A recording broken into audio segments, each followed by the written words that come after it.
नमस्कार। आज के इस ज्योतिष कार्यक्रम में आपका स्वागत है, जिसमें ज्योतिष आचार्य मानवी जी हर हफ्ते नए विषय पर रोचक जानकारी देती हैं। आज चर्चा करने से पहले लेते हैं छोटा सा ब्रेक। मिलते हैं ब्रेक के बाद।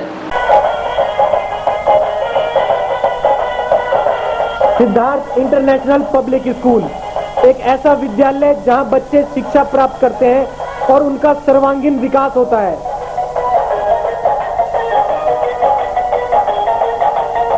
यहाँ पढ़ाई के अलावा खेलकूद, योगा, कंप्यूटर शिक्षा, मनोरंजन के लिए झूले तथा स्काउट गाइड भी सिखाई जाती है।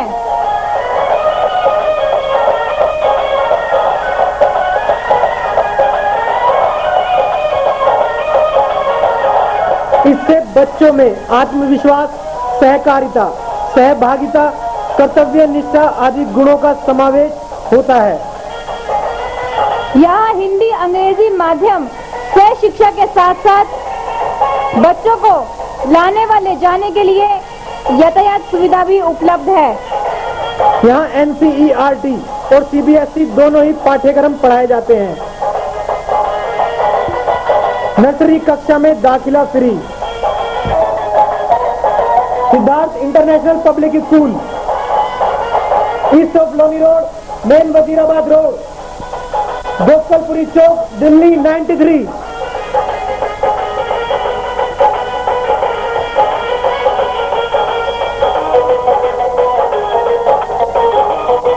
Telephone number 2281 783 2281।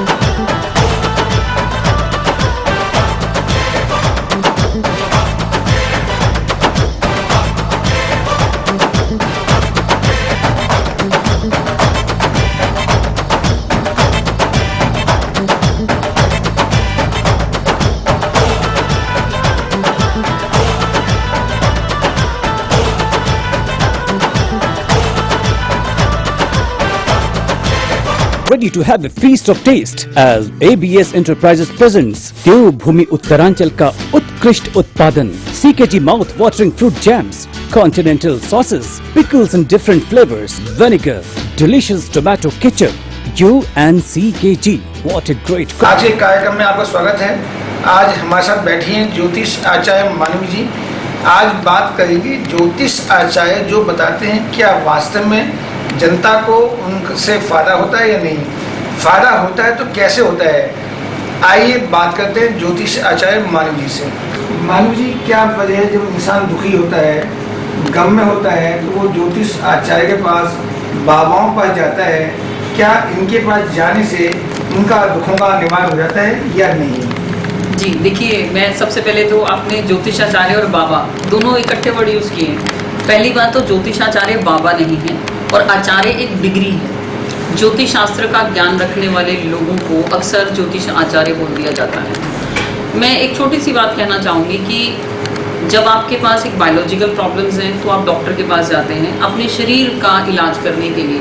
लेकिन जब आपकी लाइफ में कुछ कार्मिक प्रॉब्लम्स आती हैं, आपको कर्मों से रिलेटेड, या आपको ऐसा लगता है कि आपके भविष्य में कुछ प्रॉब्लम्स आने वाली हैं, या आपका वर्तमान ठीक नहीं चल रहा है, या आपके साथ कुछ ऐसी घटनाएं होती हैं जो आपको लगता है कि कुछ ऐसा चल रहा है जो आपके कंट्रोल में नहीं है, तो लोग ज्योतिष शास्त्र, जो कि भविष्य को पढ़ने का ज्ञान है, या वर्तमान में क्या चल रहा है, कौन सी दशा, महादशा, ग्रह दशा चल रही है, उस चीज़ को परखने के लिए, देखने के लिए, कुछ उपाय लेने के लिए, रिलैक्सेशन के लिए लोग ज्योतिष आचार्य के पास हैं। आपने ठीक कहा।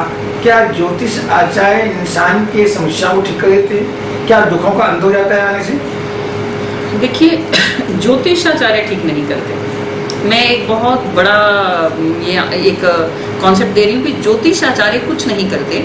ये हमारा ज्योतिष का ज्ञान जो है ये एक अच्छा सा रास्ता देता है। जैसे एक व्यक्ति को बुखार है तो बुखार ठीक करने में डॉक्टर का कोई हाथ नहीं। इसको ठीक करने में डॉक्टर का जो ज्ञान है कि इस बीमारी का ये इलाज है, खांसी के लिए ये दवा देनी है और बुखार के लिए ये दवा देनी है, ये ज्ञान काम करता है। डॉक्टर का पर्सनली इसमें योगदान उस चीज़ का ज्ञान होना है। तो ज्योतिष आचार्य भी हैं जो ज्योतिष ज्ञाता हैं, वो भी इसी ज्ञान के माध्यम से कि इस समय कौन सी दशा, महादशा, ग्रह दशा चल रही है और इस टाइम पीरियड में ऐसे कौन से उपाय किए जाएं कि इस व्यक्ति को राहत मिले। क्या आपका मानना है कि ज्योतिष आचार्य सभी ज्ञाता हैं, सभी विद्वान हैं? क्या सबको ज्ञान है कि ऐसा होना चाहिए? देखिए, ये कहना तो मुश्किल है कि सभी को ज्ञान है। आजकल देखिए ज्योतिष विज्ञान जो है एक बहुत ही उच्च आत्मिक सात्विक ज्ञान है जो सतयुग से चलता रहा है, लेकिन आजकल इसको इतना ज़्यादा कमर्शलाइज्ड कर दिया गया है, इतना ज़्यादा इसे व्यापारिक स्टेटस दे दिया गया है कि लोगों की जो भावनाएं हैं या थी वो सब खत्म हो गई हैं। दुकानदारी बन गई, लोग इसको पैसा कमाने का एक साधन मानने लगे। मैं ये नहीं कहती कि पैसा कमाने का साधन नहीं होना चाहिए, लेकिन इसमें जो भावनात्मक रिलेशन है एक व्यक्ति के साथ जिसको आप ट्रीट करते हो, वो चीज़ें धीरे धीरे खत्म होती जा रही हैं। लोग इस समय इस ज्योतिष शास्त्र को सामान बेचने का और नग बेचने का, अलग अलग यंत्र तंत्र और मंत्र के माध्यम से उल्टे सीधे काम करवाने का एक बहुत बड़ा माध्यम बना चुके हैं।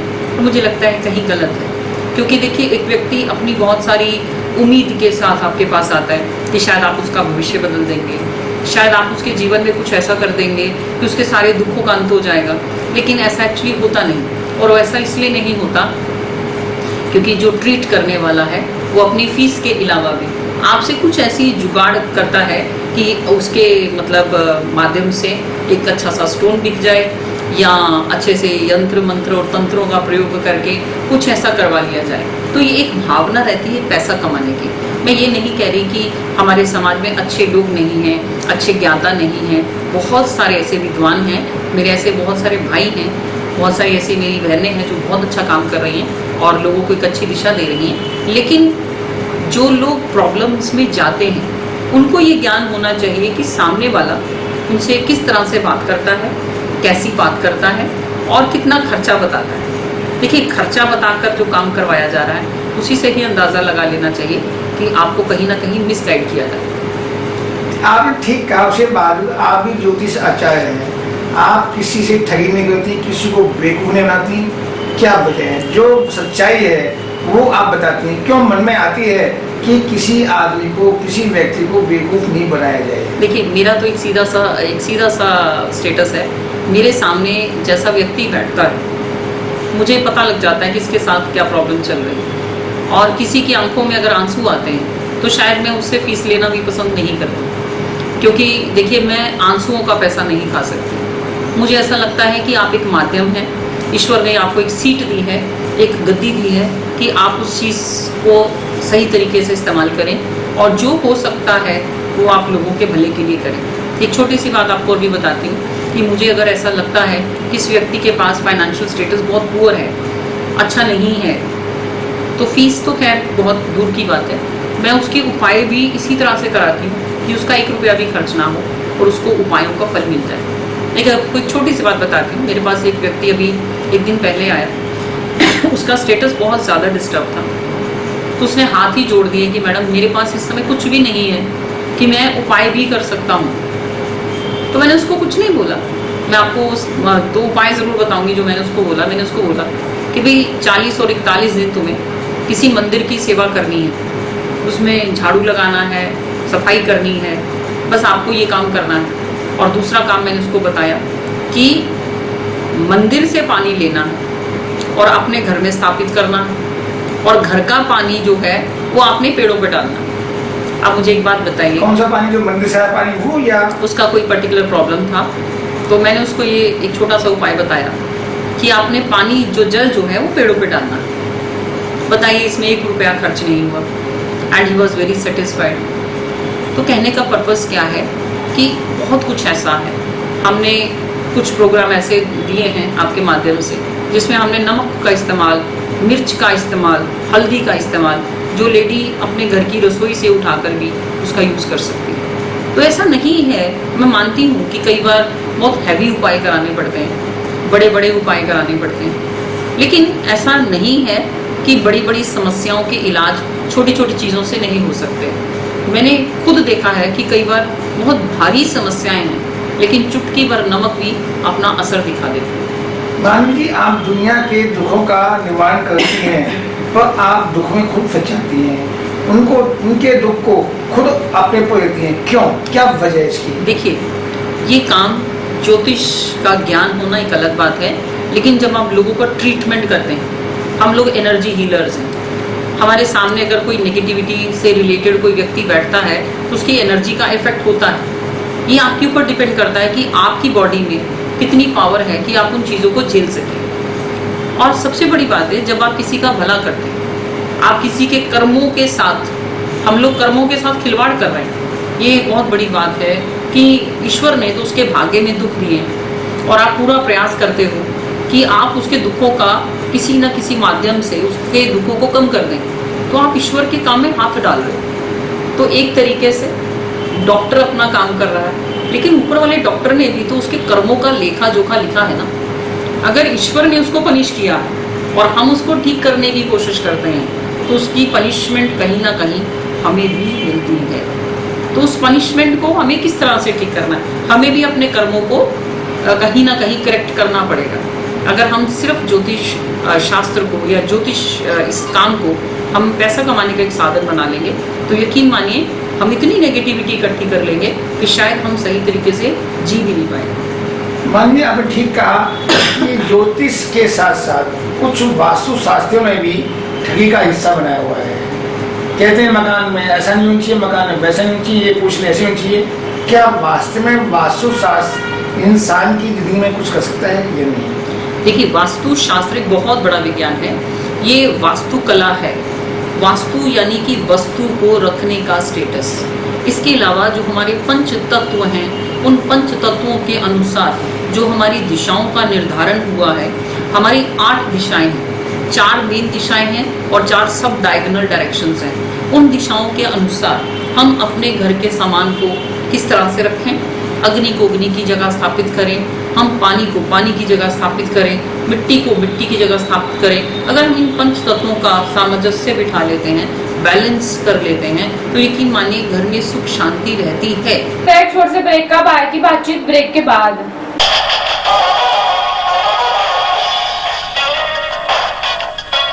इंटरनेशनल हैप्पी स्कूल भोलानाथ नगर में एक ऐसा स्कूल जहां बच्चों की पढ़ाई पर विशेष ध्यान दिया जाता है। बच्चों की बेहतर पढ़ाई के अलावा कंप्यूटर शिक्षा सिखाने के साथ साथ विज्ञान प्रयोगशाला भी है। यहाँ अध्यापिकाएं खेल के माध्यम से बच्चों को आसान तरीके से पढ़ाना सिखाती हैं।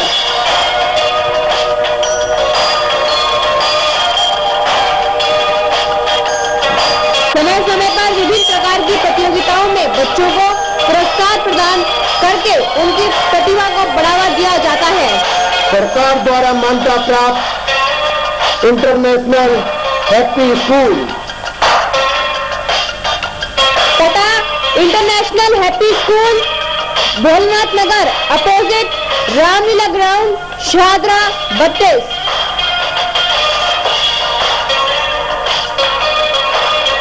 Phone number 22306292 22392314।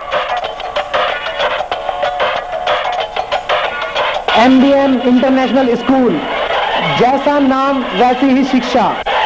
जमुनापार में एक ऐसा स्कूल जहां योग्य एवं अनुभवी अध्यापक व अध्यापिकाओं का प्रबंध है। यहाँ पढ़ाई के साथ साथ खेलकूद, scout guide, NCC, NSS, yoga, computer शिक्षा, पिकनिक एवं सांस्कृतिक कार्यक्रम भी कराए जाते हैं। अंग्रेजी माध्यम से शिक्षा के अलावा पुस्तकालय सुविधा, प्रयोगशाला तथा बच्चों के लिए यातायात सुविधा भी उपलब्ध है। MDM एक ऐसा स्कूल जहां NCERT तथा CBSE दोनों पाठ्यक्रम पढ़ाए जाते हैं। जल्द ही संपर्क करें। नर्सरी कक्षा में दाखिला फ्री। पता MDM इंटरनेशनल स्कूल, D 508/8, गली नंबर 3, मेन वजीराबाद रोड, नजदीक रेलवे फाटक, Ashok Nagar, Delhi 93। Phone number 22573594। Website www.siddharthinternational. Break के बाद आपका स्वागत है। लेकिन किसी बेड को अगर एक जगह से उठाकर दूसरी जगह रखा जाए, एक सोफा अगर एक कॉर्नर से दूसरे कॉर्नर में रखा जाए, मुझे नहीं लगता ये वास्तु है। आजकल लोग वास्तु ये कर रहे हैं, सोफे को चेंज करवा दिया, बेड चेंज करवा दिया, शीशा चेंज करवा दिया। ये वस्तु है, वस्तु नुकसान नहीं करती। नुकसान करते हैं आपके घर में आपके बोलने की आवाज़, आपकी वाइब्रेशंस, आपकी पॉजिटिविटी और आपकी नेगेटिविटी इफेक्ट करती है आपके घर के वातावरण को। अगर आपका सामान कहीं भी पड़ा हुआ है और आपका घर एक स्वर्ग की तरह है, एक मंदिर की तरह है, बहुत ही सात्विक स्टेटस है, तो मुझे नहीं लगता वास्तु डिस्टर्ब करता है। हाँ, अग्नि की जगह पानी है और पानी की जगह अग्नि है, हाँ ये ज़रूर डिस्टर्ब कर सकता है। आपके घर की एंट्रेंस अगर साउथ वेस्ट में है, ये ज़रूर डिस्टर्ब कर सकता है। आप सूर्य की तरफ पैर करके सोते हैं, ये ज़रूर डिस्टर्ब कर सकता है। तो कहने का पर्पस क्या है कि अगर हम घर में सात्विक एनवायरनमेंट रखते हैं, पॉजिटिव वाइब्स क्रिएट करते हैं, तो वास्तु इतना ज़्यादा नुकसान नहीं करता। आज बच्चे 2-2 महीने का कोर्स करके, 1-1 महीने का कोर्स करके, किताबों में से 4 नियम रूल्स पढ़ के आज लोगों के घरों में वास्तु का ज्ञान देने के लिए चले जाते हैं। मेरे ख्याल से जो वास्तुशास्त्री ज्योतिष को नहीं जानता, ज्योतिष विज्ञान का अच्छा ज्ञान नहीं रखता, वो कभी भी एक अच्छा वास्तुशास्त्री नहीं हो सकता। क्या वास्तु के नाम से ठगी नहीं होती है? जो उपाय बता दिए जाते हैं कि हाँ ऐसा नहीं, ऐसा करना चाहिए, आपने उपाय बताया किसी को, उसको फायदा हो गया तो आपको गुण भी गाएगा और बाबा कहेगा कि मानवी जी बताया। पर कुछ ऐसे वास्तुशास्त्री हैं जो गलत चीज बताते हैं, और क्या उनका उपाय से ठीक हो जाता है? देखिए, सबसे पहली बात यह है कि आप किसी भी वास्तुशास्त्री को बुला रहे हो, इसका मतलब आपके घर में प्रॉब्लम है। लेकिन उस वास्तुशास्त्री ने आपको जो बताया, आप उसको ब्लाइंडली अपहोल्ड मत कीजिए। आप ये ज़रूर सोचिए कि इसके पीछे के लॉजिक क्या है। मैं एक बहुत बड़ी बात अक्सर बार बार बोल जाती हूँ कई बार कि हम वस्तु का वास्तु करते हैं। क्या हमने संस्कारों का वास्तु किया कभी? क्या हम बैठकर, क्या कोई, मैं अगर किसी के घर में वास्तु का परीक्षण करने के लिए जाती हूँ, मैं भी जाती हूँ, लोग बुलाते हैं बड़े सम्मान के साथ, तो हम वहाँ पर वेव्स, एनर्जी, वहाँ पर पॉजिटिव एंड नेगेटिव एनर्जी की भी मेजरमेंट करते हैं। हम वहाँ पर बैठकर लोगों की काउंसलिंग भी करते हैं। हम लोगों को सिस्टम समझा के आते हैं। हम लोगों को समझाते हैं कि देखिए वास्तु ये नहीं है जो आप वास्तु मान के चल रहे हैं। वास्तु का मतलब ये होता है, वास्तु का मतलब है घर में आपका जो एनर्जी फ्लो है, आपके घर में पॉजिटिव वेव्स कितनी है, नेगेटिव वेव्स कितनी है। घर में अगर मैग्नेटिक एनर्जी बहुत ज़्यादा है तो आपकी बॉडी में बहुत सारी पेन प्रॉब्लम्स हैं। तो बहुत कुछ ऐसा है जो हमारे संस्कारों से जुड़ा हुआ है, जो हमारे विचारों से जुड़ा हुआ है, जो हमारे आपसी व्यवहार से जुड़ा हुआ है। मैं अगर आज ईस्ट की तरफ फेस ना करके वेस्ट की तरफ फेस कर लूँ, मुझे नहीं लगता कि मेरा जीवन बहुत डिस्टर्ब हो जाएगा। देखिए, हमारे जितने भी मुस्लिम भाई हैं वो सारे ही वेस्ट की तरफ फेस करते हैं। उसमें हर बच्चा, बहुत सारे लोग ऐसे हैं जो बहुत विद्वान हैं, बहुत सारे लोग डॉक्टर हैं, इंजीनियर हैं, बहुत सात्विक हैं, ईश्वर का नाम, अल्लाह का नाम लेकर बहुत सारे अच्छे काम कर रहे हैं। उनकी जिंदगियों में तो कुछ नहीं हुआ। हमारे हिंदुइज्म में ईस्ट की तरफ फेस करना पॉजिटिव है क्योंकि सूर्य की रोशनी है, सूर्य की पॉजिटिव वेव्स हैं। लेकिन अगर देखा जाए तो हर दिशा का एक देवता है। ठीक है जी, मैं उस चीज़ को कहना चाहती हूँ कि हर दिशा की एक अपनी इम्पोर्टेंस है, हर दिशा का एक अपना स्थान है, हर दिशा का अपना एक तत्व है। तो जब तक हमें पूर्ण ज्ञान नहीं होता तब तक हम दुनिया को मूर्ख ना बनाएं तो ज़्यादा बेहतर है। मानवी, आपने ठीक कहा, पर देखने में आया कि 20 वर्ष पहले कोई जानता नहीं था कि वास्तुशास्त्र क्या है। बहुत कम जानते थे जी। 20 साल पहले आपने सुना होगा कि उस टाइम क्या होता था, मकान बनाया पर नहीं बताया कि ऐसे मकान बनाने से बना दिया। आज क्यों वास्तु का ज़्यादा महत्व? देखिए, पैसा बढ़ गया, वेस्टर्नाइजेशन बढ़ गया। वास्तु कला जो है वो भारतवर्ष में ही पैदा हुई। भारतवर्ष में वास्तु को जानना इसलिए ज़रूरी हो गया क्योंकि पाखंड बढ़ा, कमर्शलाइजेशन बढ़ा, पैसा बढ़ा, जो ज्योतिष का काम करते थे या वास्तु का काम करते थे, उनको मीडिया का बहुत ज़्यादा सपोर्ट मिला। मीडिया के माध्यम से चीज़ों को फैलाया गया, लोगों को डराया गया। आज भी मैं बहुत सारे घरों में मैंने जाकर देखा है कि वहाँ पर वास्तु की प्रॉब्लम कम और विचारों की प्रॉब्लम ज़्यादा है।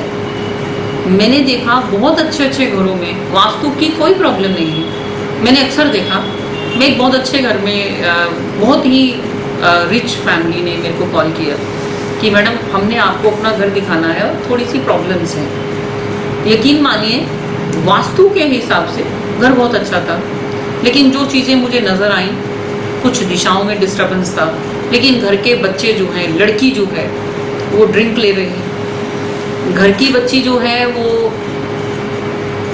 सिगरेट का सेवन कर रही है, नॉनवेज उनकी फैमिली में चल रहा है, देर रात तक पार्टियां होती हैं। जैसे हम लोग किसी के घर में वास्तु करते हैं तो हम उनका सारा फीडअप मेंटेन करते हैं, सारे लेआउट्स बनाते हैं, परिवार की हिस्ट्री लिखते हैं, कितने मेंबर हैं वो लिखते हैं, उनका थोड़ा सा जो उनका रूटीन स्टेटस है वो नोट करते हैं। हम तब वास्तु करते हैं, हम जाते ही दीवारें मापना शुरू नहीं करते। तो जो मुझे उनका स्टेटस लेआउट्स में मिला कि घर के बच्चे नॉनवेज भी खा रहे हैं, देर रात पार्टियों में जाते हैं, सिगरेट शराब लेडीज़ पी रही हैं। मुझे एक बात बताइए, वास्तु कितना भी अच्छा होगा, क्या उस घर में सुख और शांति आ सकती? जिस घर में लेडीज़ फीमेल लिक्कर का सेवन करती हैं, क्या उस घर में सुख शांति आ सकती है?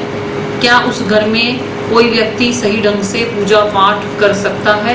नहीं कर सकता। तो एक तरफ तो हम सात्विक होने का प्रयास करते हैं और दूसरी तरफ हम मॉडर्न भी होना चाहते हैं। और मॉडर्न हम इसलिए नहीं होना चाहते कि वो हमारी डिज़ायर है, हम इसलिए होना चाहते हैं कि हम सोसाइटी को दिखाना चाहते हैं कि हम मॉडर्न हैं। तो पैसे का दिखावट, पैसे का दिखाना दूसरों को, इसने भी इन सब चीज़ों को बहुत ज़्यादा एनलार्ज किया।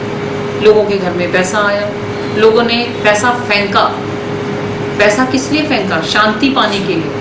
और शांति पाने के लिए ज्योतिष और पंडितों के पास जाया जाता है और पैसा दिखाकर ही वास्तु शास्त्री को बुलाया जाता है कि हमारे घर का वास्तु चेक कर दीजिए। यकीन मानिए, जब तक आपके घरों में संस्कार ठीक नहीं होंगे, व्यवहार ठीक नहीं होंगे, आप अपने घर को कितनी भी तरह से वास्तु के अनुरूप बना लीजिए, कभी भी सुख शांति नहीं आएगी। आज भी मेरे पास एक मेरे फॉलोअर्स थे, उन्होंने बोला कि मैडम हमें मकान की दिक्कत चल रही है, मकान तो हमने वास्तु के अनुसार बनाया है। तो मेरा एक ही क्वेश्चन होता है कि जब मकान वास्तु के अनुसार बनाया है, फिर आप मेरे पास करने क्या आए?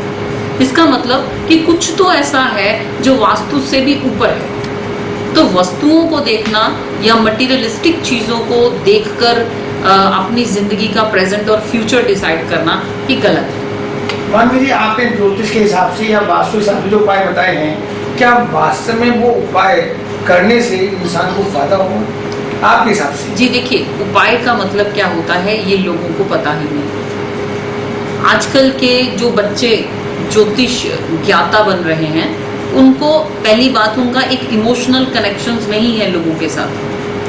कनेक्शन है तो मटेरियलिस्टिक कनेक्शन है कि मुझे फीस लेनी है, दैट इज अ कनेक्शन। जब तक आप लोगों के साथ भावनात्मक रूप से नहीं जुड़ेंगे, एक स्टेटस है कि आपने ये एनालिसिस किया कि टाइम कैसा चल रहा। दूसरा स्टेटस ये होना चाहिए कि टाइम के अकॉर्डिंग इस व्यक्ति की पोजीशन क्या है। एक छोटे से ब्रेक का बात की बातचीत ब्रेक के बाद। Ready to have a feast of taste as ABS Enterprises presents देवभूमि उत्तरांचल का उत्कृष्ट उत्पादन CKG mouth watering fruit jams, continental sauces, pickles in different flavors, vinegar, delicious tomato ketchup. You and CKG, what a great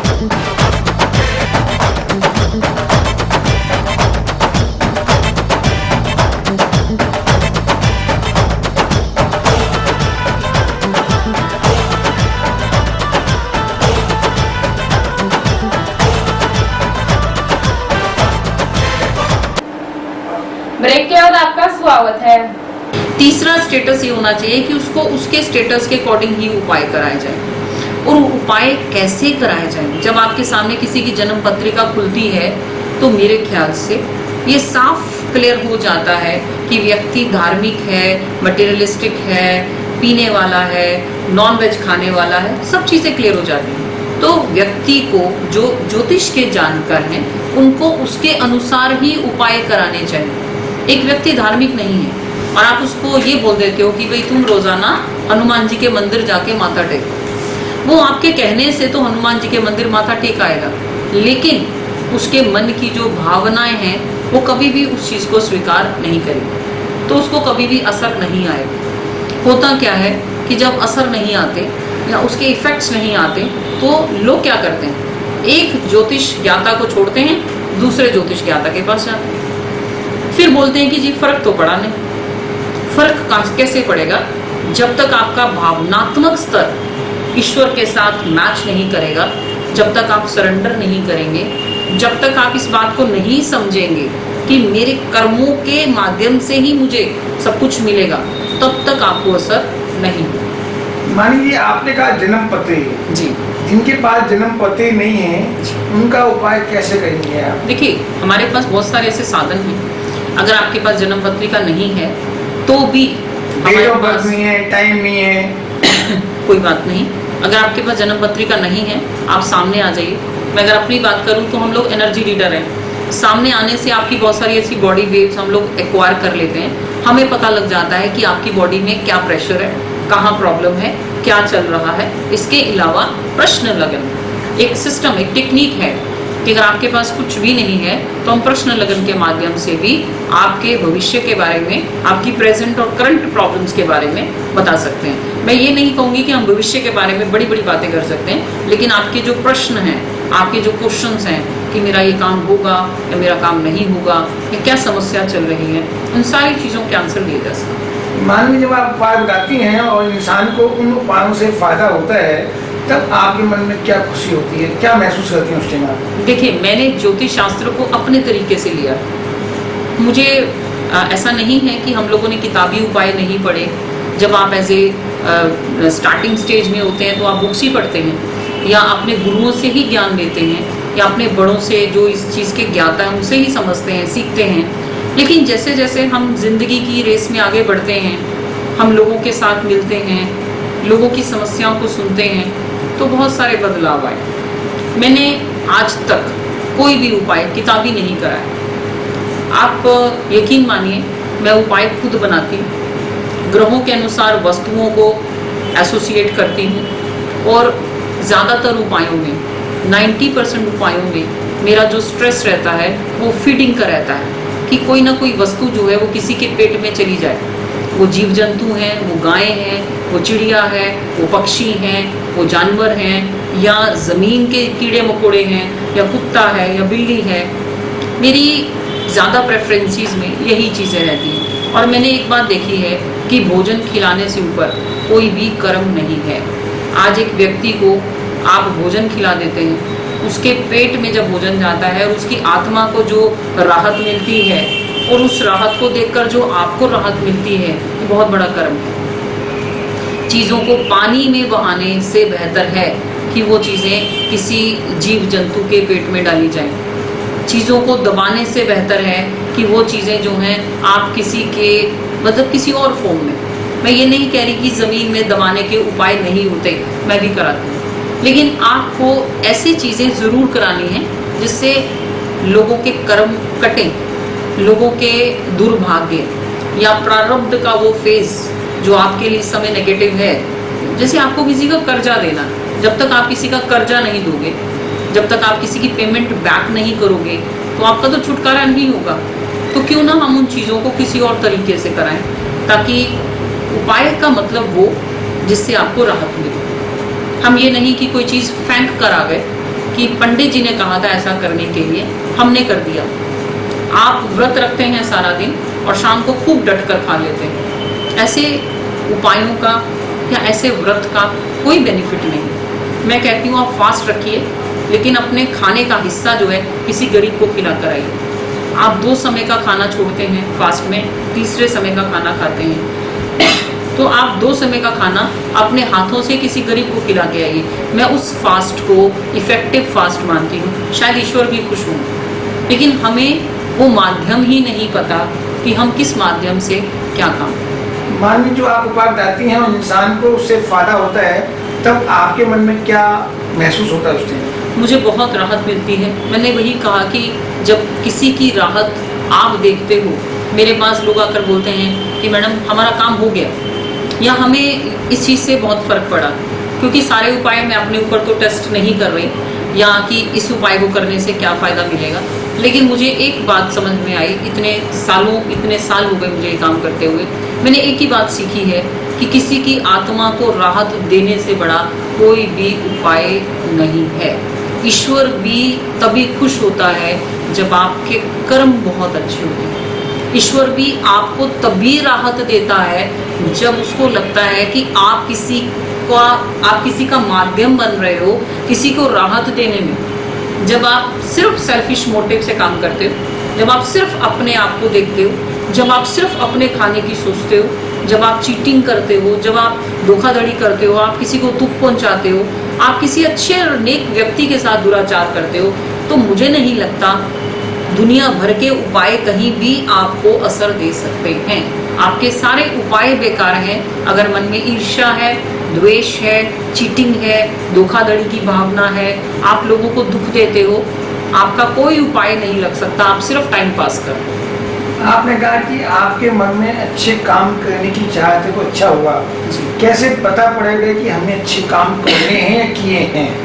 देखिए, किसी भी कर्म को करने से अगर आंखें झुक जाएं, ईश्वर के सामने राहत महसूस हो, मन के अंदर एक ठंडापन आए, आपका देखिए अच्छे कर्म करने से आपका लेवल ऑफ कॉन्फिडेंस बढ़ता है, आप में मजबूती आती है, आप में सात्विकता बढ़ती है, आपका बॉडी ठीक रहता है। यकीन मानिए, जब आप सात्विक होते हैं तो गुस्सा अपने आप कहीं चला जाता है। आप में जो बढ़ता है वो बढ़ता है कॉन्फिडेंस, वो बढ़ती है सेल्फ रिस्पेक्ट, वो बढ़ती है सात्विकता। तो ये चीज़ें आपको नज़र नहीं आएंगी, ये दूसरों को नज़र आएंगी। दूसरों को ये नज़र आता है कि आपका जो प्रभाव है, ऑरा, एक वर्ड हम यूज़ करते हैं ऑरा, कि लोग जब आपके सामने बिना कहे सिर झुकाने लग जाएं, जब लोग आपके सामने नतमस्तक हो जाएं, जब लोग आपके सामने हाथ जोड़ें। मैं सबकी बात नहीं कर रही, संसार में आपसे जेलसी करने वाले बहुत सारे लोग हैं, लेकिन अक्सर लोग आपका सम्मान करने लग जाएं, तो यकीन मानिए कहीं ना कहीं कोई पिछला प्रभाव, आपके अच्छे कर्मों का प्रभाव आपके शरीर पर, आपकी बॉडी पर, आपके चेहरे पर आना शुरू हो गया है। आपके चेहरे की चमक ही आपके सात्विक कर्मों के बारे में बताती है। इसके लिए ढिंडोरा नहीं पीटना पड़ेगा, ये नजर आता है, और ये सब कुछ देवीय प्रभाव से होता है, ईश्वर की कृपा से और ईश्वर की मर्जी से ही होता है। सुने थे ज्योतिष आचार्य मानवी जी को, उन्होंने बताया कि ज्योतिष या वास्तु से दुखों का निवारण हो सकता है। यदि कुछ पूछना हो, कुछ बात करनी हो, कोई समस्या हो, आप फ़ोन कीजिए, उन जवाबों का, उन क्वेश्चनों का जवाब मानवी देंगे। Thank you. हमारी यह बुलेटिन सदैव आपके साथ है। यदि आपके क्षेत्र में कोई समस्या हो या राजनीतिक, सांस्कृतिक, धार्मिक या अन्य कोई कार्यक्रम हो तो हमें सूचित करें। हमारे फोन नंबर है 2211 0638 2212 0637 98 1072 1848 9818 710152। हमारा फैक्स नंबर है 2211 0638। ईमेल आपकी बात @your.in। हमारी वेबसाइट है www.delhi8pm.com। आप हमें फेसबुक, यूट्यूब, व्हाट्सएप, ट्विटर और गूगल पर भी देख सकते हैं। हमारा आज का ये बुलेटिन यही समाप्त होता है, फिर मिलेंगे, तब तक के लिए नमस्कार। हमारा पता है 198 श्री राम नगर, शाहर, दिल्ली 32।